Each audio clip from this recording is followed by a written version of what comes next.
හයි කොහොමද ඔයාලට? ඉතින් කෝඩුකාර මාත් එක්ක සිරිපාද යන්න එන්න. මේ වීඩියෝ එකෙන් ඔයාලට දැනගන්න පුළුවන් කිරිකෝඩුකාරයෙක් විදිහට ඔයා අරගෙන යන්න ඕන මොනවද? ජීවිතේ පළවෙනි වතාවට සිරිපාද නගින ඔයාට දැනෙන හැඟීම මොන වගේද? ඒ අභියෝග මොනවද? ඒ වගේම මේ තියෙන පැකින් ලිස්ට් එකයි මගේ බජට් එක රුපියල් 1500යි. මේ ගමන යන්න මට ප්‍රමාණවත් වෙයිද? අපි ඉස්සරහට බලමු. අපි හරියටම 3:45ට 145 බස් එකේ නැගලා කොටුවට යන්න පිටත් වුණා. ඊට පස්සේ අපි මාළුකඩ හැන්දියෙන් බැහැලා පයින් දුවලා ගියා කොළඹ කොටුව බස් ස්ටෑන්ඩ් එකට. සිඩිවි බස් ස්ටෑන්ඩ් එකට ගිහිල්ලා බලනකොට පහට තිබ්බ සිඩිවි බස් ස්ටෑන්ඩ් එක පිරීලා තිබ්බ නල්ල තනියට යන එක. ඒ හින්දා අපිට සිද්ධ වුණා ප්‍රයිවට් බස් ස්ටෑන්ඩ් එකට ගිහිල්ලා එතනින් බස් එකක් ගන්න. හැටන් වලට යන බස් එකක් තමයි තිබුණේ. අපිට ඒ බස් එකේ කොන්දස්තර කිව්වා මේ බස් එක ගියපු ගමම්ම නල්ලතන්නේට බස් එකක් තියෙනවා කියලා. එහින්ද තමයි අපි තීරණය කළේ අපි යනවා කියලා. හැබැයි අපි හිතපු නැති අකරතැබ්බයකට එතනදී මුණ දෙන්න වුණා. ඒක මං ඔයාලට වීඩියෝ එක ඉස්සරහදී කියන්න. රෑ 10යි කාල වෙනකොට අපේ හැටන් වලට ආවා. හැබැයි හැටන් වලින් අවසාන බස් එක තිබිලා තියෙන්නේ රෑ 8ට. එහින්ද අපිට සිද්ධ වුණා වෑන් එකක යන්න. බලන්න අපිට ඒ අතරේ යාළුවෙකුත් හම්බුණා. එයා හරි ලස්සනයි. වෑන් එකේ යන්න එක්කෙනෙක්ට 800ක් ඉල්ලුවා. අපේ 7 දෙනයි තව අයියලා දෙන්නෙකුයි කපල් එක්කුයි හිටියා. ඊට පස්සේ අපි චුට්ටක් අදිමදි කරපු හින්දා වෑන් එකේ ඩ්‍රයිවර් අපිට කිව්වා එහෙනම් එක්කෙනෙක්ගේ 700ක් දෙන්න කියලා. වෙන යන්න විදිහකුත් නැති හින්දා කරන්න දෙයක් නැතිකමට අපි 700ක් දීලා වෑන් එකේ නල්ල තන්නියට ගියා. ඒ වෑන් එකේ ගමන නම් හරිම සුන්දරයි. ඒකේ සද්දේ ඊට වඩා සුන්දරයි. හරිම ලස්සනයි නේද? වෑන් එකේ පිටිපස්සම ෂීට් එකේ ජනේලේ අයිනේ ආපු මට ඒ සද්ද ගොඩාක් හොඳට දැනුණා. කොහොම හරි පැයකට පස්සේ අපි මෙන්න මේ විදිහට නල්ල තන්නියට ආවා. මේ වෑන් එක දැක්කාම ඔයාලට කාටුන් එකක් මතක් වෙයි. හොඳට කාටුන් බලපු කෙනෙක් නම්. මතක් වෙච්ච අය මට කියන්න බලන්න මොකක්ද ඒ කාටුන් එක කියලා. ඊට පස්සේ අපි චුට්ටක් කැරකි ඉඳලා කන්න කියලා ගියා හැපැත්තේ තිබ්බ කඩේට. හැපැත්තේ කඩේ අයියා නම් හරි හොඳයි. අපි කවුරුත් මස් මාළු කෑවේ නැහැ.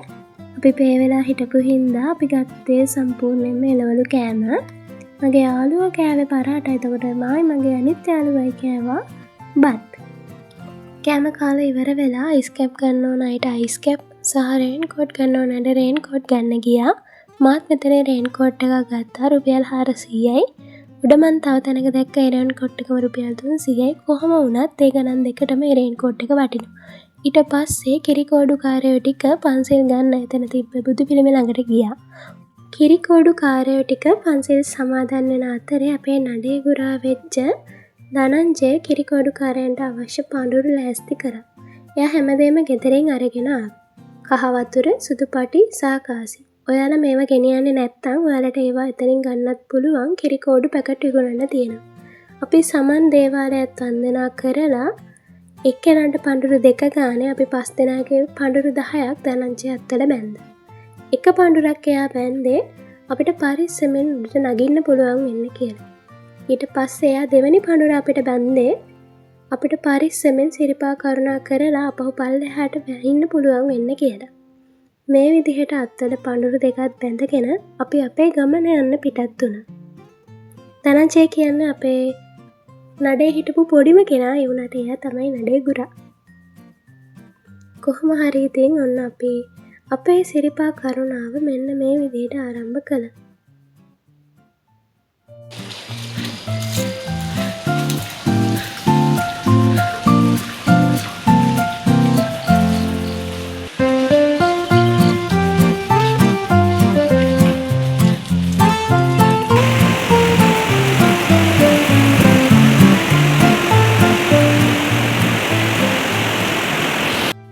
ඉතින් ඔන්න අපි හෙමින් ශ්‍රීපාදය පටන් ගන්න තැනට ආවා. මෙතනින් තමයි ශ්‍රීපාදස්ථානයේ පඩිපෙළ පටන් ගන්න. ඊට පස්සේ අපි ළඟා වුණේ කෝඩු පඳුරු වඳින ස්ථානයට. කිරිකෝඩුකාරයන්ගේ අතේ පඳුරු බඳින්නේ මෙතන.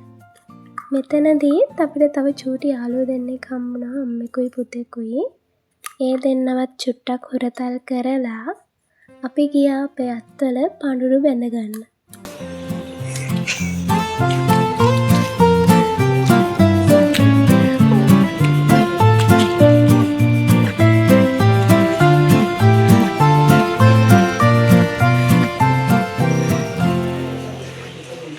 ඉතින් පොලිමට ගිහිල්ලා කෝඩු පඳුරුත් අතේ බැඳගෙන අපි අපේ ගමන යන්න පිටත් වුණා. සිරිපා කරුණා කරන්න යන්න අපි ඔක්කොම දාගෙන ගියේ සෙරෙප්පු. අපිට හිතුණා සෙරෙප්පු දාන එක අපිට පහසුවක් වෙයි කියලා. මේ තියෙන්නේ කෝඩු පඳුරු බඳින ස්ථානයෙන් අපේ අතේ බැඳපු පඳුර. ඔන්න අපි ආවා ඊළඟට මකර තොරණ ළඟට. දවල්ට වෙනම ලස්සනක්, ඇත්තටම රැට මාරම ලස්සනක්. පස්සේ තමයි මම දැක්කේ එතන බුදු පිළිමේ ෆොටෝස් ගන්න බෑ කියලා. ඉතින් මම ෆොටෝස් වීඩියෝත් මොකුත් ගත්තේ නෑ.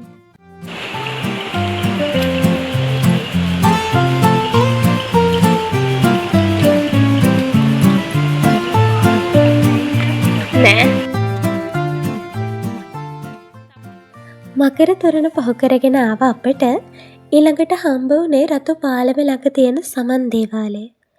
අපි සමන් දෙවියන්වත් වැඳ පුදාගෙන රතු පාලමෙන් එකුඩ වෙලා අපේ ගමන යන්න පිටත් වුණා.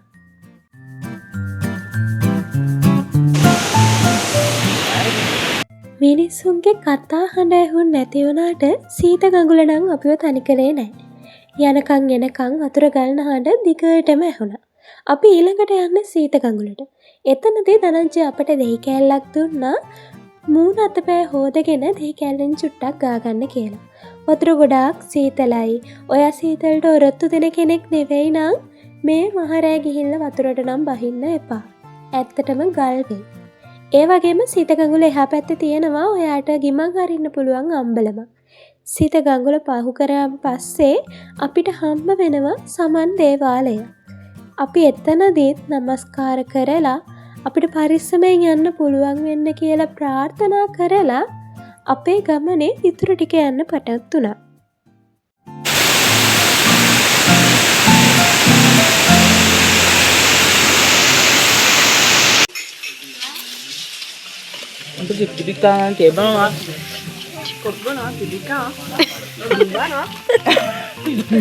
කඩේක නැවතිලා කෝපි කෝප්පයක් බීලා නිමෂ ගෙනාව ටිපිටිපුත් කාලා ඒ අතර සැඟවුණු මුත්තකුත් හොයාගෙන අපි ගියා ඉදිකටු පානට. සැඟවුණු මුත්ත දන්නව නම් මටත් කියන්නකෝ. නඩේ ගුරා අරගෙන ආව ඉදිකට්ටයි නූලයි අපිට බෙදලා දුන්නා. අපි මේ කරන්නේ විනාඩි 10ක විතර ඉඳන් ඒකට අපි නූල දාන්න යනවා. ඇත්තම කියන්න ඕනේ මං එදා දැනගත්ත මට හොඳට පේන ඇස් දෙකක් තියෙනවා කියලා. මොකද ධනංජය ගෙනන් දීලා තිබ්බේ එතන තිබ්බ ලොකුම ඉදිකට්ට. ඊට පස්සේ මේ පඩිපෙළ පටන් ගන්න මුල අපි ඉදිකට්ට හරි නූල හරි දෙකෙන් එකක් ගැට ගහලා නූල ඉස්සරහට අරගෙන යන්න ඕනේ. අපි නම් ගැට ගැහුවේ ඉදිකට්ට. මොකද නූල් බෝලේ රෝල් කරන් ඉස්සරහට අරන් යන්නනේ තියෙන්නේ. ඉතින් මුතු ඔන්න ඉස්සෙල්ලාම ඉදිකටට නූල දාලා අතන ගැට ගහලා ජයග්‍රාහී ආකාරයෙන් පඩිපෙළේ ඉතුරු ටික නගිනවා. මට නගින ටිකක් වෙලා ගියා. මොකද මට මේ වෙනකොට ඇත්තටම මම නගින්නේ නෑ කියලා හිතාගෙන හිටියේ. මම සීත ගඟුලේ විද්දන් විතර මට යන්න බෑ. මට අමාරුයි කීකේ තමා හිතාගෙන හිටියේ. මං ඇවිදින කෙනෙක් නෙවෙයිනේ. ඉතින් මට ගොඩාක් අමාරු වුණා. මගේ කකුල් දෙක ලොක්කුණා. ඒ හින්දා මං හිතාගත්තා නෑ මෙයාලටත් පරක් වෙනවනේ. එයාලට මම යන්න දෙනවා මම නගින්නේ නැහැ කන්ද කියලා. ඒ වුණාට මං ගියේ හරිම හොඳ ළමයි ටිකක් එක්ක.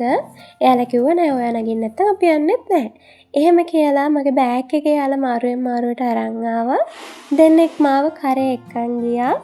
මට මාරු උදව්වක් කරේ.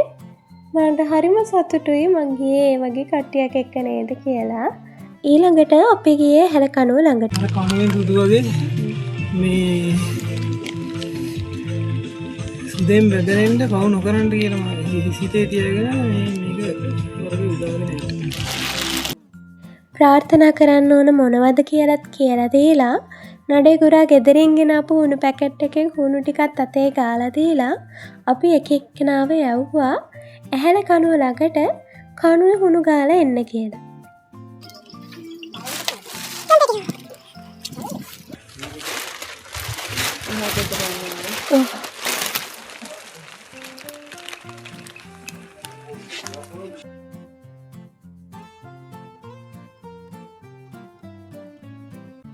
පැය 5මාරක දුෂ්කර ගමනක අවසානයේ මට හරි සන්තෝෂයි මගෙන් අතර වෙන්නේ නැතුව කකුල් අමාරුව තියෙද්දිම උඩමළුවට නැගපු එක ගැන.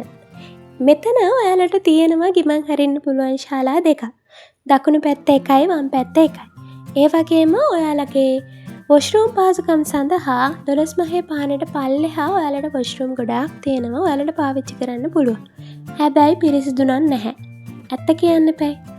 උඩමළුවේ කිසිම ෆොටෝ එකක් වීඩියෝ එකක් ගන්න බෑ. උඩමළුවේදී අපි කළේ 3 වතාවක් මළුව නමස්කාර කරා කිරිකෝඩුකාරයෝ විදිහට.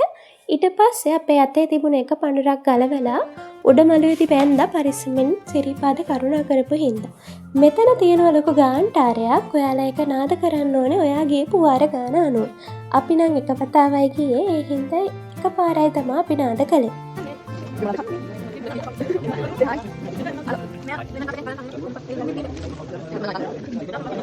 අරගෙන ගියපු බිස්කට් අරාම ඒවා කාලා චුට්ටක් ගිමන් ඇරලා ෆොටෝ දෙක තුනකුත් ගහලා පැයකට විතර පස්සේ අපි පල්ලෙහාට බහින්න පිටත් වුණා. අපිට එදා ඉර සේවය බලන්න බැරි වුණා මීදුම ගොඩක් වැඩි හින්දා. හැබැයි මාරම ලස්සනයි. ඒක කියලාම වැඩක් නැහැ. පුදුම ලස්සනක් තිබ්බේ පල්ලෙහාට බහින ගමන. අපි බලමු පල්ලෙහාට බහිද්දී මොන තරම් ලස්සනද කියලා සිරිපාද දෙපැත්ත පරිසරය.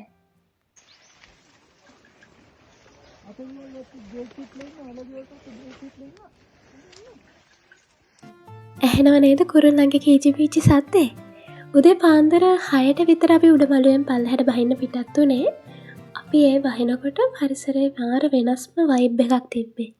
මීදුමෙන් වැහිලා ලාවට චූටි අඳුරකුත් එක්ක පොඩි පින්නකුත් ගියා අපිට ඒ වෙලේ. මාරම ලස්සනයි කියලා වැඩක් නැහැ. බලන්නකෝ මේ ගස්සේම පේන නිකන් අර හෙවණැලි වගේ. අපි ඔය වගේ ලස්සන තැන්වල ෆොටෝ දෙක තුනක් ගන්න අමතක කළේ නැහැ. ඒ වගේම විශේෂයෙන් කියන්න ඕනේ මේ තිබ්බ එක මලක්වත් එක කොළයක්වත් අපි කැඩුවේ නැහැ. අපි දන්නවා මේ වගේ වටිනාකම. මේ තියෙන්නේ හැටන් පාරයි රත්නපුර පාරයි සෙට් වෙන තැන. අපි ඕවා පහු කරගෙන පල්ලෙහාට එනකොට පල්ලෙහා උඩ තිබුණ ලස්සනයි පල්ලෙහාට එන්න අපිට එක එක දර්ශනතල තමයි පේන්නේ. පල්ලෙහාට එනකොට ගොඩාක් අපිට දිය ඇලි පේනවා අටේ කඳුවලින්. චුට්ටක් මහන්සි හින්දා ළඟ තිබ්බ කඩේකින් නැවතිලා අපි හැමීට ලස්සන බලබල තමයි පල්ලෙහාට බැස කිසි හදිසියක් නැති හින්දා. හරි ලස්සනයි බලන්නකෝ. ඇත්තටම ගොඩක් කතා කරනවට වඩා මේ වීඩියෝ එකේ පල්ලෙහාට අපි ආපු ගමන තියෙන්නේ දර්ශන තල ටික විඳින්න තමයි ඇහැට. ඒ තියෙන ලස්සන හැමදේම රැට නගිනකොට අපි දකින්න වෙනම දෙයක්නේ. හැබැයි තවල්ට අපි වහිනකොට වෙනම ලස්සනක් තියෙන්නේ. මිනිස්සුත් ගොඩාක් නැති කාලෙක අපි ගියපු හින්දා ඒක අපි සෑහෙන්න වින්දා.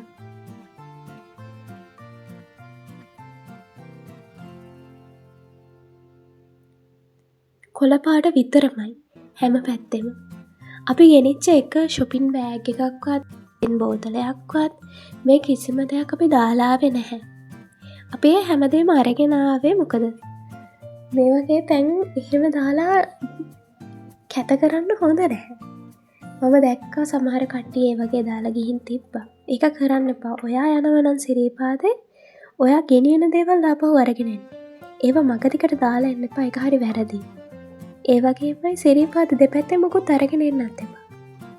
මේ තියෙන්නේ අපි රෑ යනකොට අපිට හරියට බලන්න බැරි වුණ සීත ගඟුල හරිය. මාරම සීතලයි. මේ වෙලාවේ අපි ටකටකටකක ගෑන ගමන් ඉන්නේ.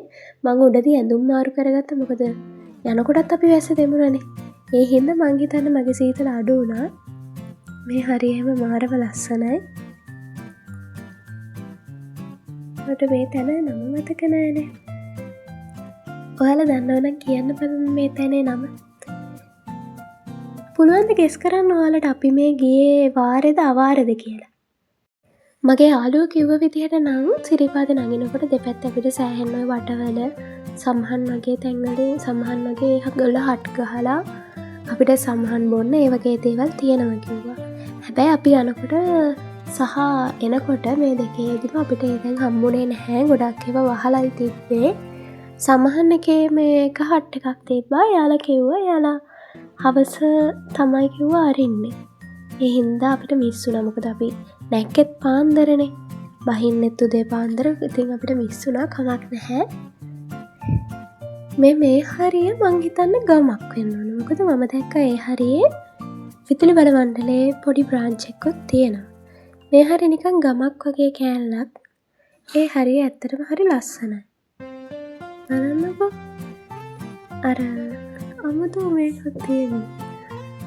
මන් දන්නේ මම මගේ ගම අම්පාරනේ. ඉතින් මට මේ වගේ තැන් හැමදේම හරි ලස්සනට පේනවා. මම දන්නේ නුවරඑළිය වගේ පැත්තක වනසෙට් එක කොහොමද දැනෙන්නේ කියලා. බලන්නකෝ මේ වීව් එක. වාව්. මේ තමයි රතු අම්බලම. අපිට යද්දි මං හිතන්නේ මිස් වුණා රතු අම්බලම. මට ඔයාලට පෙන්වන්න තරම් මිස් වුණා. අපි යනකොට අඩුවක් නැති වෙන්න දෙපැත්තේ හොඳට කඩවල් නම් තිබ්බා. මම දන්නේ මේ විහාරේ නම මොකක්ද කියලා. හැබැයි ඒ බෞද්ධ කොටි ටික ලෙලදෙනකොට නම් මාරම ලස්සනයි. එතන මං හිතන්නේ සමන් දේවාලයක් තමයි තියෙන්නේ. දේවාලයක් නෙමෙයි සමන් විහාරය හරි මොකක් හරි නමක් තමයි කිව්වේ. මට හරියට මේක මතක නැහැ. ඔය ඈතෙන් පේන්නේ අපිට සාම විහාරය. මං හිතන්නේ මට යද්දිත් මිස් වුණා ඒක වීඩියෝ කෑල්ලක් ගන්න. මොකද ඒ හරියට තමයි මගේ කකුල් දෙක රිදෙන්න ගත්තේ. එත්තේ ඔන්න සාම විහාරයේ පොඩි වීඩියෝ කෑල්ලක් ගන්න මට පුළුවන් වුණා. මේ වගේ චෝටි චෝටි හට් ගහලා ඔයාලට හැම තැනම තියෙනවා. මං හිතන්නේ අර මිනිස්සු ගොඩාක් නගින කාලෙදී මේ හට්වල මෙයාලා තේ දෙනවා ඇති. ඒ දේවල් කරනවා ඇති. මේ වගේ ගොඩාක් කුණු දාන්න තැන් මේකේ තියලා තිබ්බා. මම දැක්කා මකර තොරණ ගාව නිකන් කුණු කන්දක් වගේ එකක් තිබ්බා. කොටුවක් ඇතුළට ප්ලාස්ටික් බෝතල් විතරක්. සෑහෙන උස ප්ලාස්ටික් බෝතල් කන්දක් එතන තිබ්බා. මන්නම් කියන්නේ ඔයාලා දේවල් ගෙනියනවා නම් එක්කෝ ඒවා නිසි පරිදි බැහැර කරන්න නැත්නම් ඒවා අරගෙන එන්න ආපහු තමයි. බලන්නකෝ දිය පාරවල් කොච්චර මෙතන තියෙනවද කියලා. පල්ලෙහාට බහිනකම්ම ගොඩාක්ම අර නැචරල් බියුටි එකයි දිය ඇලී තමයි අපිට බලන්න පුළුවන් වෙන්නේ. මට නම් මං ගෙනිච්ච පොඩි හිච්චි බෑග් එක දාගෙන පල්ලෙහාට බහින්නත් එන අමාරුයි.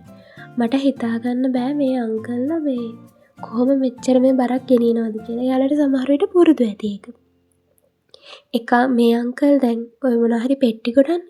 මම දැක්කා එක අංකල් කෙනෙක් මේ මගේ එකත් රේඩියෝ කරගත්ත ගෑස් ටැංකි 3ක් ගෙනියනවා. මට නම් අර ඒවත් අර කිලෝග්‍රෑම් 12. මට නම් කිලෝග්‍රෑම් 5 ගෑස් ටැංකි උස්සන්නත් සෑහෙන අමාරුයි. අපේ ඉතින් හිමිහිට මේ තියෙන ලස්සන බලන්න මේ වීඩියෝ කෑල්ලේ බලන්නකො මීදුව වෙනස් වෙන ඉක්මන. මේ වීඩියෝ එක මෙතනින් ඉවරයි. මං ගත්ත තව ලස්සන ෆොටෝස් ටිකක් මම එකට ඇඩ් කළා. අපි බලමු මගේ 1500 බජට් එකට මොකද උනේ කියලා. ඇත්තම කිව්වොත් මට 1500 සෑහෙන්න බැරි වුණා. ඒ වගේම ඔයාලා මට ගෙස් කරලා කියන්න අපි මේ නැක්කේ වාරේද අවාරේ. අදහස් පල්ලේ කමෙන්ට් කරන්න, subscribe කරන්න. Thank you for watching. Bye bye.